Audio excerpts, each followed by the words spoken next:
Samatin po ang biyaya, awa, habag, pagkapala, katotohanan, kapayapaan, pag-ibig mula kay Abay Yahweh. Sa magandang umaga, tanghali, hapon, gabi, sa lahat po ng inabot ng mga ngaral ng mga channel nito. Sa iba't ibang panig na buong mundo. Maging dito sa atin sa buong Pilipinas. Muli natin pasalamatan si Abay Yahweh sa buhay na ipinagkaloob niya sa bawat kapatid sa kapulungan. Maging sa lahat po ng ating mga mahal sa buhay. Maraming pong salamat, Abay Yahweh. Ngayon po ay August 6, 2025 at ganap na pong alas 4:26 ng hapon dito sa atin sa buong Pilipinas. Magandang hapon po sa lahat po ng ating mga Pilipinas. Magandang hapon, Luzon, Visayas at Mindanao. Magandang hapon po sa lahat ng ating mga kapatid sa iba't ibang panig ng mundo. Magandang hapon sa nagbukas ng kanilang mga cellphone, sa kanilang mga tahanan, upang tayo po ay mapanood, mapakinggan dito po sa ating ginagawang pangaral. Araw-araw, Lunes hanggang Sabado, alas 4:30 ng hapon. Isang mabiyayang makinig po sa bawat isa. At loomin po ni Abay Yahweh na magbukas siya ng pangunawa sa hapong ito doon sa lahat po ng aabuti ng pangangaral. Ang ating paksa sa hapong po ito, kaunting kalaman sa kasultanan, tayo po ay nasa ikatlong bahagi na ng ating pong paksa, hinggil po doon sa Ecclesiastes 12:13. Ang nakalagay po dyan, ito ang wakas ng bagay, lahat ay narinig, ikaw ay matakot sa Diyos. Sundin mo ang kanyang mga utos sapagkat ito ang buong katungkulan ng tao. Minsan pa natin pasalamatan si Abay Yahweh sa buhay na ipinagkaloob niya sa atin, sa bawat kapatid sa kapulungan. At ganoon din yung ating mga mahal sa buhay. At sa lahat ng may buhay. Bagamat siyempre napakaraming tao, hindi talaga kilala yung Diyos na nagbibigay ng buhay. Sana sa pamamagitan nitong ating ginagawang pangaral ay abutin sila. So, magandang hapon sa ating lahat. Sis Lisa Infinitely Corsiga, Brad Carlo Roll, Sister Ging Makar, Brad Emiliano Umali, Sister Chris De La Costin, Juliet Umali, Brad Noli Tumpua, Sister Lolita Corsiga, Brad Wilfredo Betes, at siyempre kasama na yung si Brad Pedro at Dominga Betes, ang mga magulang ni Brad Wilfredo. Leonardo Corsiga, sa lahat na po ng mga Corsiga family, Brad Sam Rotoni, magandang hapon. Sister Elizabeth Benz, Brad Edmondo Mali. Ayan.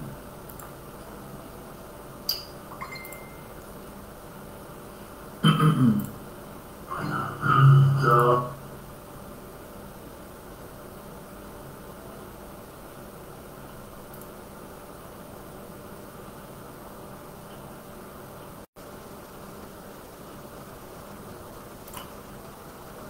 Brad Fortunato Juarez, magandang hapon.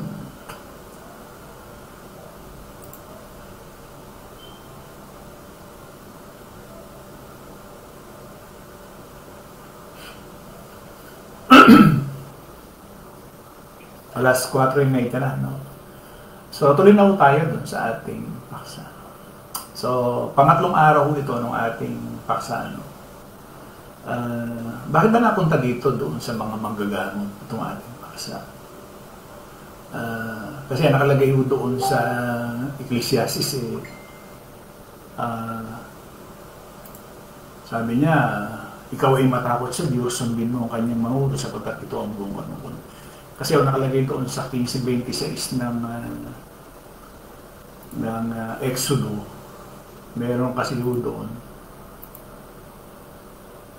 na dapat ang tao, para hindi ka magkaroon ng sakit, sabi niya, sinasabi kong iyong didinggin ang buong sikap ang tinig ng Panginoong mong Diyos at iyong gagawin ang matuwid sa kanyang mga mata at iyong didinggin ang kanyang mga utos. Kaya ako napunta tayo dyan sa mga manggagagot.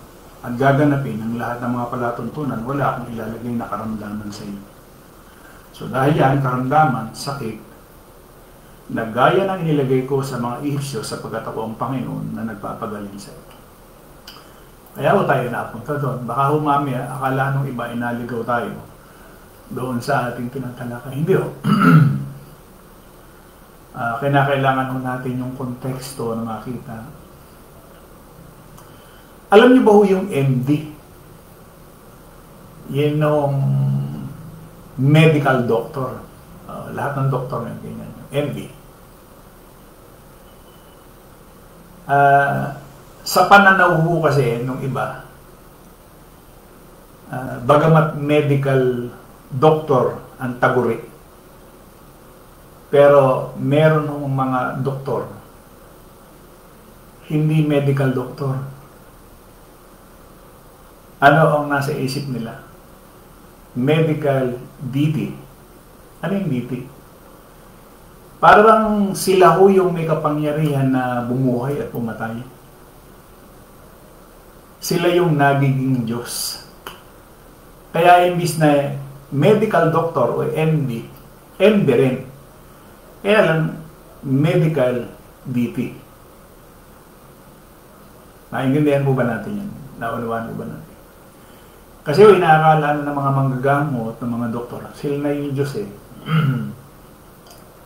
Kaya nga ho, yung mind conditioning or yung brainwashing, nangyayari ho yan na ipinatatanaw ng mga manggagamot o ng mga doktor na kailangan ng tao sila para doon sa kanilang sakit. Kasi kung sinasabi nga na iyan daw mga may sakit na kailangan ng manggagamot, pero hindi ko sila tinutukoy doon gaya ng ating pinulaki kahapon. Ano? Hindi sila yung tinutukoy na manggagamot doon. Kasi nga, ang isang manggagamot o physician, hindi ko talaga nakagagaling. Alam niyo ba yung naging trabaho ng manggagamot doon sa Lumang Tipan sa panahon na ni Jacob? Ito nakalagay doon sa Genesis. Sa 52, sabi niya. Umiyakan niya kasi ang kanyang ama at umiyak na hinagkan. Pagkatapos inutusan niya ang kanyang mga manggagamot na imbalsamuhin ang bangkay. Ang ginawa ko ng manggagamot, nag-imbalsama lang. Imbalsamuhin ang bangkay. Inimbalsamo. Hindi katulad ho ngayon na yung mga manggagamot, nga, nagpapanggap na sila yung may hawak ng buhay at saka kamatayan. Ginagawan Diyos yung kanilang mga sarili. So, nagkaroon ng mind conditioning, nagkaroon ng tinatawag na brainwashing. Maaring hindi natin tanggapin sa iba dahil Brad, napagaling ako ng doktor na aking pinupuntahan eh. Di ba? Kasi yung pananaw niya, paniniwala niya na napagaling siya nung doktor. So ang kredito nandun sa doktor. Kaya makikita nyo ngayon, maraming mga doktor naging vlogger. Bukod dun sa pagiging vlogger, nagkanya-kanya ng likha ng mga invention, yung mga tinatawag na guyabano wine, na magkano ang isang halaga ng 750 ml, nasa 1,600. Hindi ko alam kung anong cure nun po. Pero mabili. Mabili po eh. Kaya nga yumaman yung founder nun eh. Isang doktor. Sa madalit sabi kaya ito ating tinalakay. Kasi nga, magmula nung tayo ay pinanganak hanggang sa tayo ay lumaki na, nagkaroon na tayo ng pamilya, nahiratin na sa atin na kung hindi Pagka meron tayong sakit, takbo pa agad sa doktor. Bagamat meron tayong tinatawag na Diyos, initsapwera na natin, doktor na talaga ang ating pangunahin na nilalapitan. Meron dito sa Marcos, tingnan ninyo ito. para lang maipakita dito na kung maiintindihan lang po natin talaga yung sinasabi ko dito. Doon lang makikita natin, oo nga pala, no? Eto. Ito nakalagay ko doon sa Marcos 5. Sabi niya,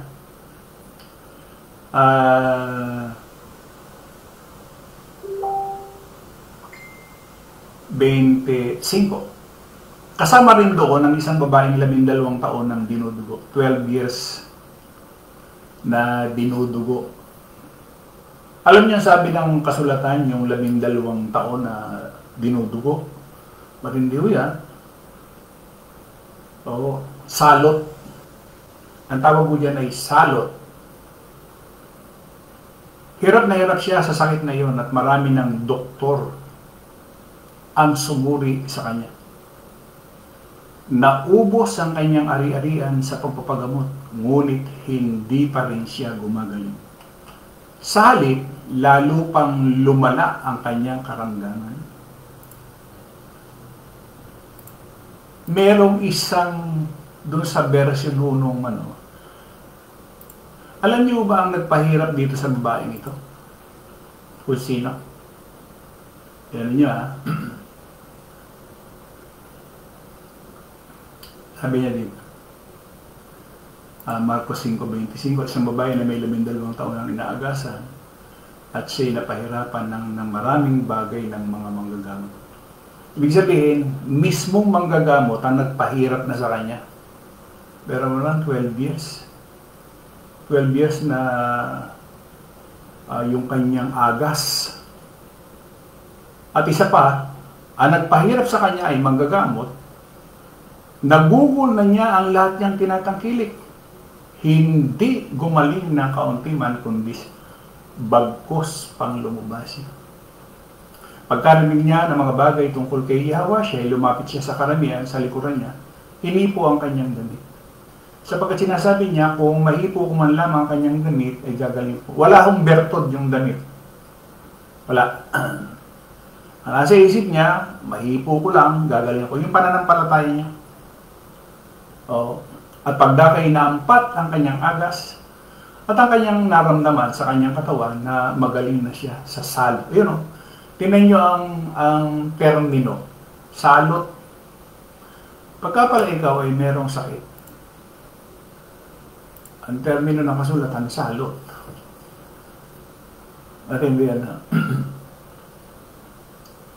so hindi gumaling, lalo nang lumala.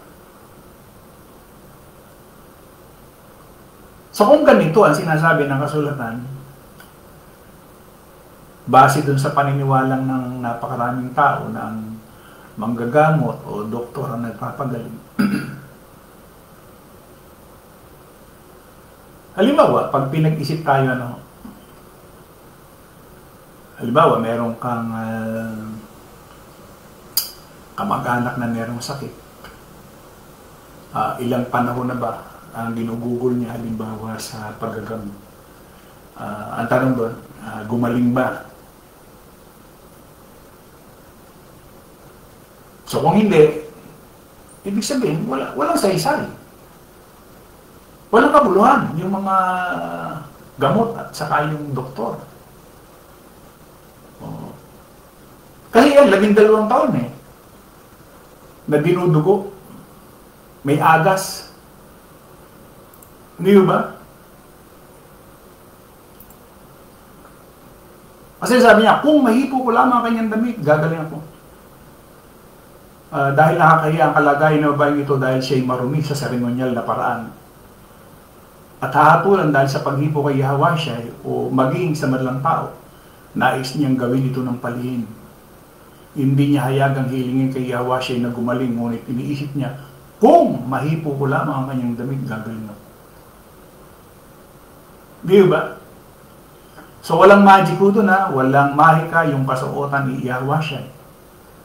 Marahil iniisip ng babae doon sa kanyang isipan na mahipo ko lang.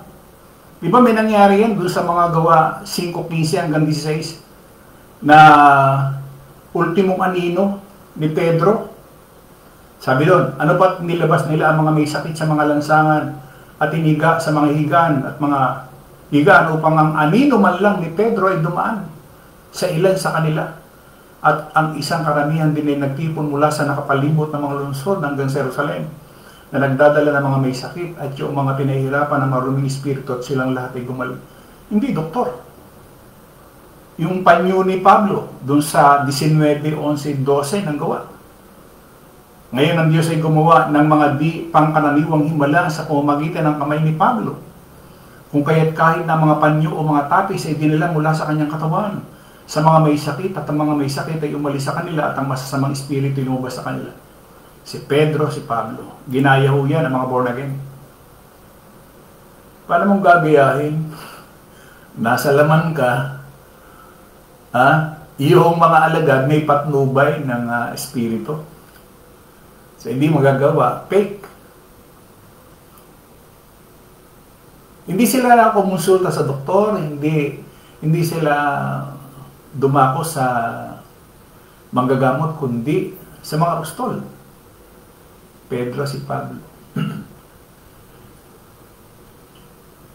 Ilang taon na ho ba tayo ang paniniwala natin ay ang mga doktor ang nagpapagaling? At kailan lang yung panahon na narinig natin itong ganitong aral? Kasi, siyempre, tiwalang-tiwala tayo doon sa mga manggagamot. Kaya sinasabi mo nga kanina, imbis na medical doctor, medical DP. Na anong ibig sabihin? Sila ay naniniwala na sila ay isang Diyos na may kapangyarihan ng buhay o kamatayan. Ibig sabihin, sila yung nagdidesisyon sa iyo kung mamamatay ka o mabubuhay. Yun ang pananaw nila doon sa kanilang sarili. Napakabigat niyan. Pero mo, napaniwala mo yung sarili mo na ikaw yung manggagamot na may kakayahang bumuhay at pumatay. Kaya kita ninyo ang sinasabi ng mga pasyente, ng mga kamag-anak. Dok, lalo na, critical na. Gawin nyo na po yung pinaka. Sabi nga, na magagawa nyo para mabuhay. O hindi nilalagay mo na yung mga doktor na ito may kakayahang bumuhay at may kakayahang pumatay. Which is mali. Yan ang sinasabi nga natin. Brainwashing, mind conditioning. Na-influensyahan ho.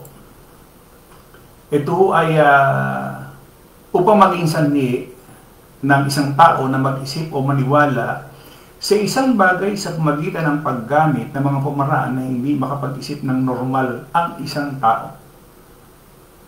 Ano ba yung brainwash? Katulad ho ito ng mga suicide bomber, yung pwede lang kitlin yung kanilang sarili dahil dun sa kanilang ideolohiya. Na pagka sila namatay, pupunta sila sa paraiso at pagkatapos ay merong sasalubong sa kanila na 72 berhen. Kaya nga sila, do or die. Ibig sabihin, talagang magpapakamatay dahil doon sa kanilang paniniwala. Ano tawag ko doon? Yan ho yung mind conditioning and brainwashing. So, ganun din ang nangyayari. Di ba? Ipinatatanaw ng mga manggagamot, ng mga doktor, na pagka wala sila, mamamatay ka. Asa si Abay Hawa? Ang nagbibigay ng sakit, si Abay Hawa. Ang nagpapagaling, si Abay Hawa. Bakit niya ginawa yun? Para ang tao maisip, meron pala talagang makapangyarihan. Meron talagang manlilikha. Pero mo, ang binibigyan mo ng pagpapahalaga yung nilikha kaysa dun sa manlilikha. Dito sa paksang ito, alam niyo ba, marami dito magiging bingi. Kasi hindi kaya nila yung salitang pananampalataya. Bakit? Over the counter lang eh. Makakabili ka nun ng tinatawag na magic drugs na pwedeng mag-cure, magpagaling ng sinasabing sakit. Sakit ng ulo, sakit ng katawan. Di ba? So, ganyan nangyari. Kaya yung Job 13:4, ano sabi doon? Ngunit kayo manghuhula ng kasinungalingan, kayong lahat ay mga manggagamot na walang halaga. 8:22 ng Jeremias, wala bang balsamo sa galaan? Wala bang manggagamot doon?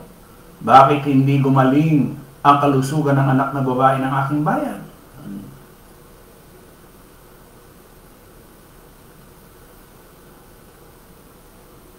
Pero meron, yung aking binasa kanina, yung 5:20, 5:26 ng Marcos. Sa Lucas 8:43, ito yung kasuwato na sinasabi ni Lucas eh. Isang babaeng inaagasan ng 12 taon na ginugol ang lahat ng kanyang kabuhayan sa mga manggagamot ni hindi napagaling kanino man. Diba? Yung salitang sorceress doon sa Revelation 18:23, yun ang salitang panggagaway ho doon. Parang makiyan sa Greek. Yun. Ano ito? Mula sa Greek na parmakeios, na mula sa salitang Grego na parmakon, ano yung sabihin? Isang gamot. Potion na nagbibigay ng spell. Na kung saan natin nakukuha ang kasalukuyang salitang pharmacy. Ang bawat tao ay tumitingin sa tao para sa kanilang kagalingan, samantalang si Abay Hawa pala ang tagapagpagaling. Di ba? Ulitin ko yung 15:26 ng Exodo. Kung talagang diringgin mo ang tinig ng Panginoon mong Diyos at gagawa ka ng mga bagay na kalugod-lugod sa harap niya, didinggin mo ang kanyang mga utos, iingatan mo ang lahat ng kanyang palatuntunan. Ano sabi? Walang karamdaman ang aking dadalhin sa iyo sapagat ako ang Panginoon mong Diyos na nagpapagaling sa iyo. Hindi talaga si Abay Hawa nagbibigay ng sakit. Hindi kayang aminin ng mga doktor na ang Diyos pala nagbibigay ng sakit. Kasi masisira yung kanilang panggagamot. Kinakailangan magbigay sila ng kadahilanan. O yung ano naramdaman nyo? Masakit ang batok, masakit ang ulo, mataas ang presyon. Yun bang magulang nyo may history ng high blood? Meron ho eh. Yun, namanan ninyo. Yan. Kinakailangan mag-invento ang mga doktor ng magbibigay ng karamdaman. Kasi hindi nila pwedeng sisihin si Abay Hawa eh. Yung Diyos.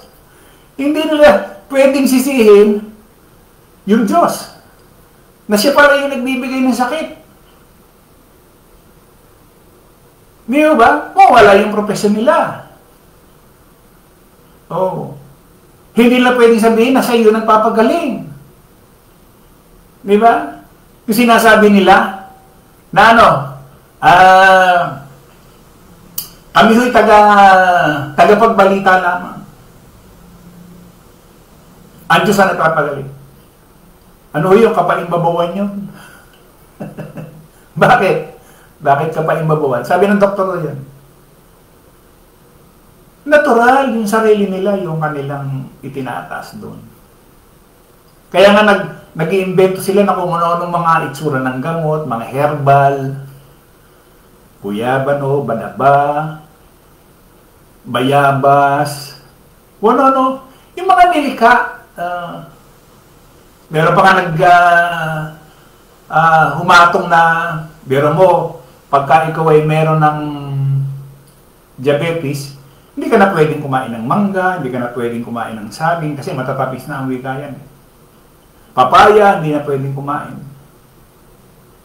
Samantalang sinasabi na walang bagay na marumi na nilikha niya. Doon na nakakatawa yan. Pag-aaralan natin yan, susunod yan para makita natin. So, itinuro ng mga doktor, nagbigay sila ng kaya ka may sakit, mana mo yan. Kaya ka may sakit, lifestyle mo yan. Kaya ka may sakit, may kasalanan ka. Hindi ba? Pero base doon sa Juan 9, may bulag yan eh. Mula doon sa sabi nga doon, basahin ko nga ako. 9, ayan. Nagtanong ko dito yung sabi niya. At pagdaraan niya, nakita niya isang lalaking bulag mula sa kanyang kapanganakan.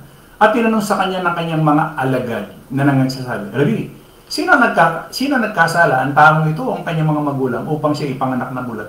Sa kanila kasi, pagka ikaw ay merong karamdaman, katulad niyang bulag, niisip ka agad nila, sino yung nagkasala? Yung taong ito o yung kanyang mga magulang? Anong sagot niya? Hindi dahil sa ang taong ito nagkasala, ni ang kanyang mga magulang man, kundi ang upang mahayag sa kanya ang mga gawa ng Diyos. Naman niyo yun? Hindi pala dahil nagkasala. Kasi hindi naman natin sinasabi na hindi nagkasala yung bulag. Kasi lahat ng tao makasalanan. Pero hindi dahil doon sa kasalanan, nakuha niya yung pagkabulag para mahayag yung kapangyarihan ni Yawa. Yun ang ibig sabihin niya. Sa maliwanag na, sabi ko nga sa inyo, maraming mabibingi. Bakit? Kasi nga, ilang taon ka ba namang nagpapabalik-balik sa manggagamot, doktor, pagkatapos ngayon, sasabihin mo, Brad, hindi naman ako may sabi, binasa ko lang. Yung manggagamot, walang kabuluhan. Kasi pagka ito na ang nailagay sa ating isipan, yung naging brainwashing ng mga doktor sa ating mga tao, mawawala. Hindi pala kita kailangan. Hindi pala kita kailangan. Ang kailangan ko ay si Yawa. Para masunod natin siya.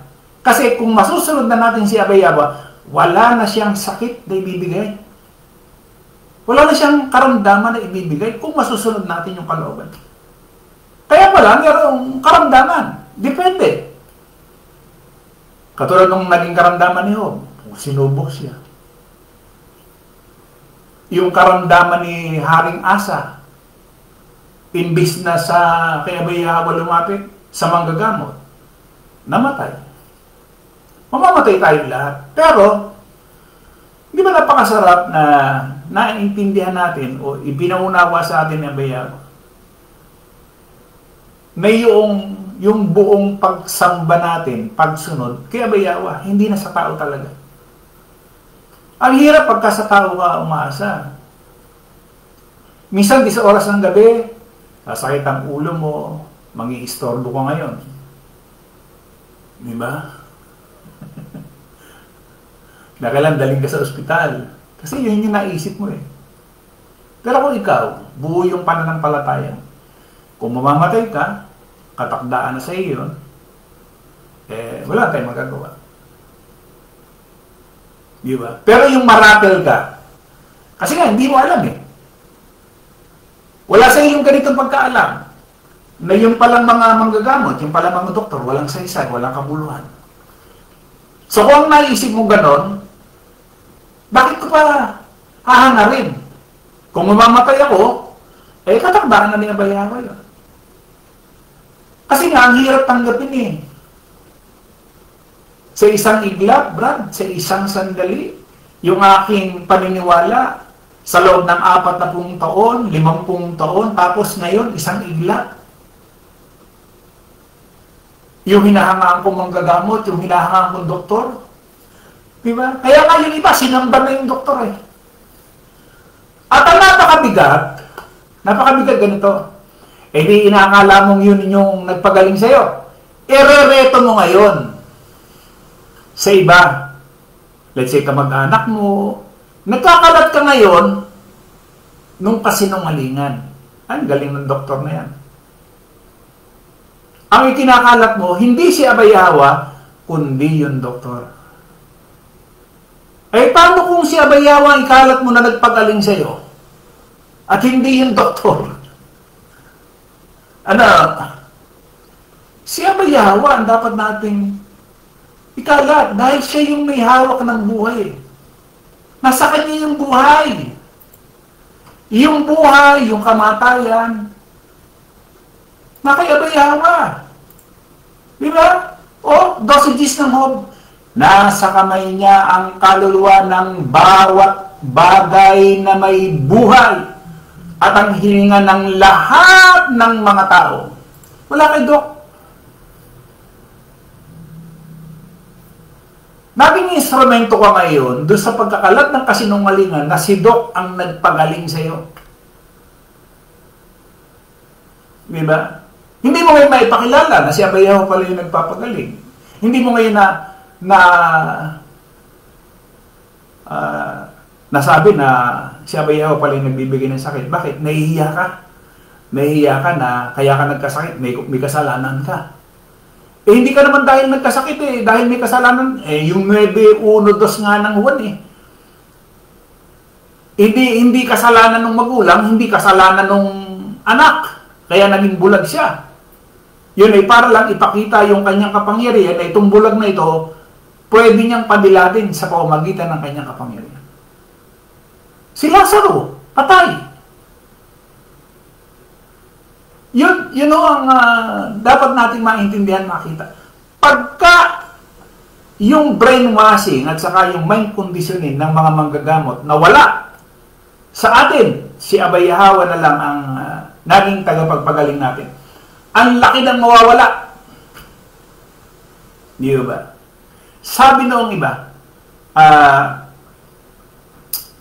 wala namang mawawala, brad eh.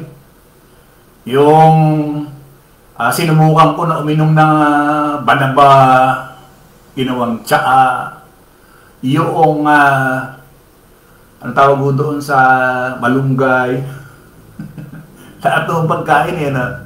Meron pa yung yung ampalaya, dahon. Ang dami. Wala namang mawawala, brad. Hindi ho, malaki nawala. Alam niyo bang nawala si Abayawa? Napunta na yung ating pananampalataya doon sa mga bagay na nilikha. Sana walang maging bingi. Kasi kung magiging bingi ho tayo dito sa tinatalakay na ito, baka mas lalong lumala. Hindi ibig sabihin na tayo may sakit, nagkasala. Si Job, yun ang halimbawa, sinubukan siya. Hindi ba? Yung bulag, mas matindi yan. Bulag, magmula doon sa kapanganakan niya, bulag na, o ano sabi ko dyan?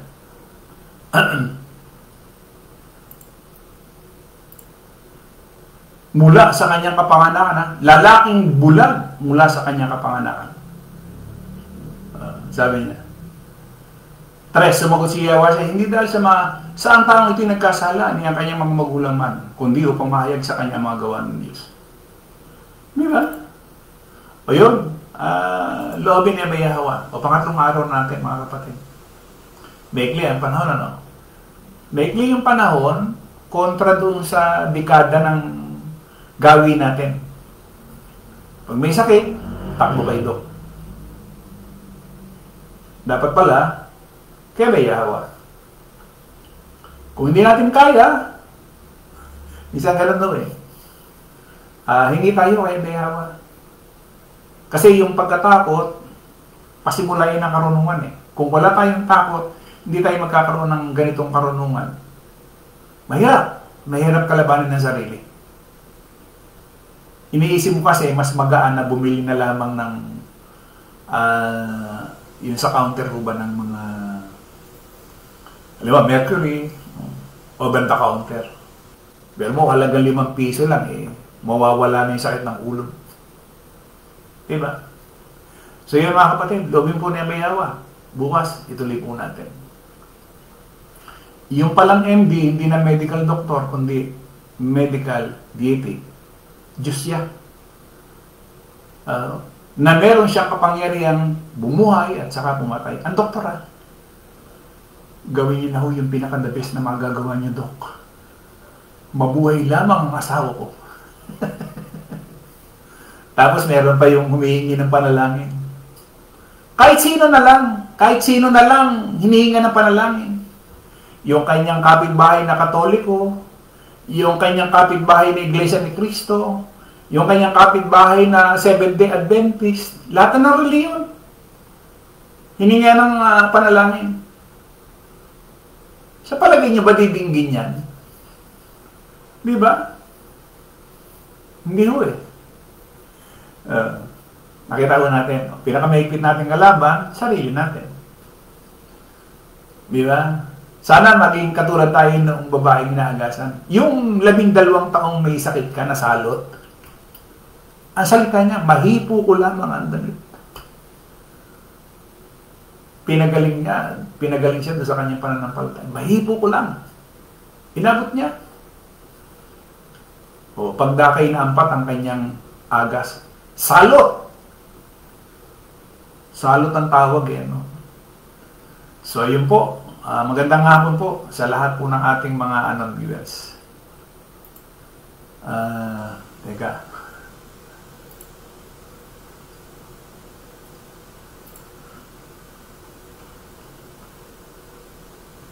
Sino pa yung aking hindi nababanggit?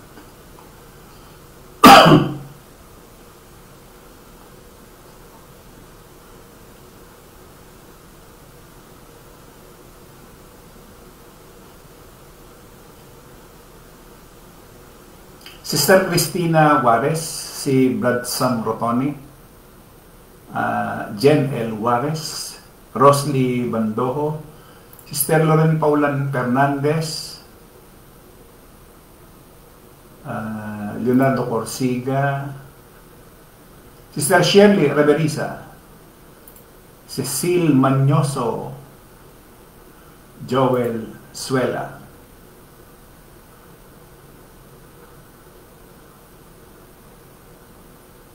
Sister Vivian Bandojo Mana, Melchor Pasis, Bradnel Lumali,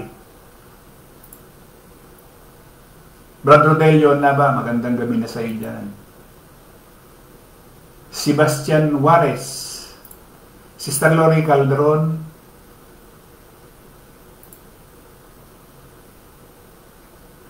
Janmer Corsiga, Maria Victoria Morales, Gawal Jeloy Pritz, Carlo Roll, Shirley Bandojo Abnera, Sister Vivian Bandojo Mana. Tulad po ng jihadist, may mga nanay din na Muslim na willing ibigay ang kanilang mga anak at magkaroon sila ng 72 virgins. Tingnan niya, mind conditioning and then brainwashing. Sa reliyon, ang dami niyan. Lahat ng reliyon mayroong mind conditioning na kinakailangan si Felix Manalo, ang paniwalaan mo, siya yung huling sugo. Saksi niyo ba? Meron din. Puro mind conditioning mo yan. Brad Mundo Mali, ginaya din bro ng Katoliko, ipinupunas ang panyo sa rebulto at ipapahid sa parte ng katawan may sakit. El Shaddai, yan. Nalitong buwa, tama po bro. Joel Suela o problema si Willie o nga nagka-cancer, doktor. Para lang ipakita sa atin ni Abay Ahawa na talagang walang kabuluhan ng isang, sabi nga dun sa Huba, hindi ako may sabi nun sa 13.4, hindi ako may sabi nun, binasa ko lang. Hindi ba? Brad Jesse Juarez, gandang hapon. Sister Vivian Bandoman na napunta ang pananampalataya sa Ampalaya. Totoo yun. Napunta kay Banaba, Ampalaya, Bayabas, kay Malunggay. Nakakatawa na, pero totoo. Kaya pag may nakitang malunggay, antimano, pitas. Kasi gamot eh. Di ba? Oo. Samantalang si Abay Hawa pala, doon sa dosages, siya pala yung nagbibigay ng buhay. Ng hope. Di ba? O dapat ang pananampalataya natin na kay Abay Hawa, hindi doon sa mga bagay na kanyang nilikha. Dinadakila na natin eh. O, pagka dinakila mo yung mga ngaral, kasuklam-suklam yan.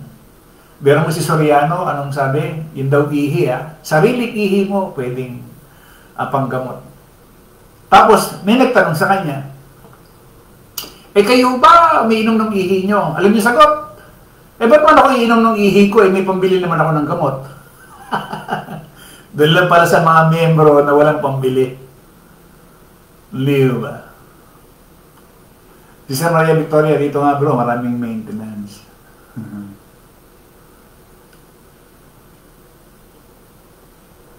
Maria Victoria, kaya tayo nagkakasakit dahil po galing tayo sa lupa. Totoo naman ho yan eh. Minsan yan na ho yung naging sanhi, dahilan para tayo ay mamatay. Diba? Kasi doon tayo pupunta ho eh. Mabigat ho kasi yung ating kaisipan na humantong tayo sa kamatayan na ang paniniwala natin na si Doc nakagagaling, yung Ampalaya nakagagaling, yung dugo ng kobra nakagagaling. Pagka ganun ang paniniwala natin, wala nang saysay. Nawala si Abay Hawa eh. Di ba? Sana loobin ni Abay Hawa, magkaroon tayo ng lakas ng loob na yung ginawang mind conditioning sa atin ng mga manggagamot, ng mga doktor. Malaking kaalwanan na. Pagka iniisip mo na yung mga doktor pala hindi pala siya nakapagpapagaling, malaking bagay ho para sa atin yan. Doon sa mga may pera, hindi na pupunan nila yan. Pero doon sa mga wala, malaking bagay. Na tanging si Abay Hawa na lamang ang pinagtitiwalaan. Di ba? So, yun po. Muli, maraming salamat doon sa lahat po ng ating mga non-viewers at sa lahat po ng ating mga kapatid na ating pong nakasama sa hapon po ito. Sa isang Diyos na ating tagapagligtas, sa pangalan ni Abay Hawa, sumakanya nawa ang kalwalatian, ang karangalan, ang paghahari at ang kapangyarihan sa kaunaan ng panahon ng ngayon at magpakailanman siya nawa. Patuloy po tayong ingatan, gabayan, pagpalain, higit sa lahat sa bagay na espiritual sa bawat segundo, minuto, oras na atin pong nilalagi sa mundo. Muli maraming salamat. Isang magandang hapon po sa ating lahat.